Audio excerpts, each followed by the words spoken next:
Yeah, it's very interesting because as an outsider, you kind of look at it and you try to compare it to other things and what I kind of notice is with with the idea of when you're trying to play a game, you are always bombarded early on with the idea of gaming is nonsense.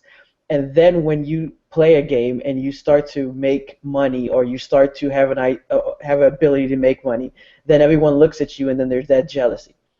And then someone comes along and they say, hey, you know what? I'm going to try and help you. I'm going to try and get you to a certain point.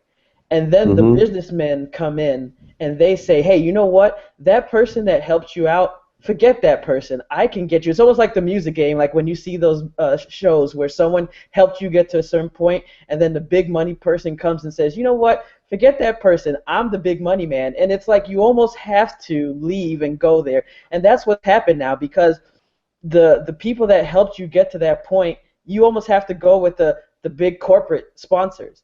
And because Yep. it's that business where all the people at the bottom were your friends, you have to go with the corporate sponsors. My question with all that said is how do you prevent and maybe it's not even West Coast versus East Coast. Maybe it's that old fight of the 1% versus the 99%.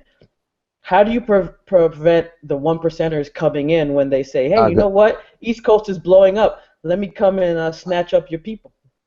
I got a easy and I mean I got an easy antidote for that, and it's and it's basically the I guess the introduction to this topic, and that's like DA's been supported, SOS has been supported. It's everyone just got to play some teams, man.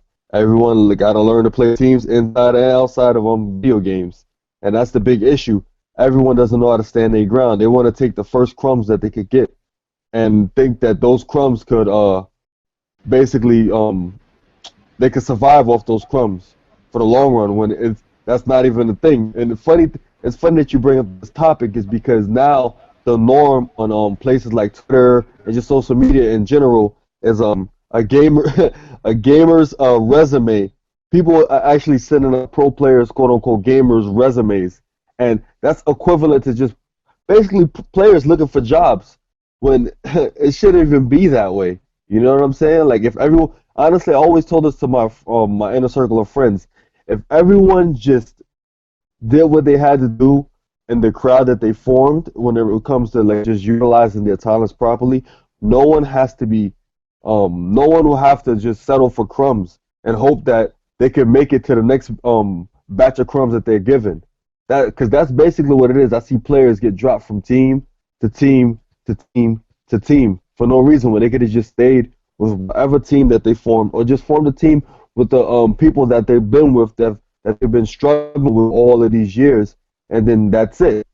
And then basically balls on their court, and the people with the big giants, the one percenters that are coming in, they have to just give in or they'll lose. They'll have to go back to the other fields that they were in and just hold that. If not, then they lose.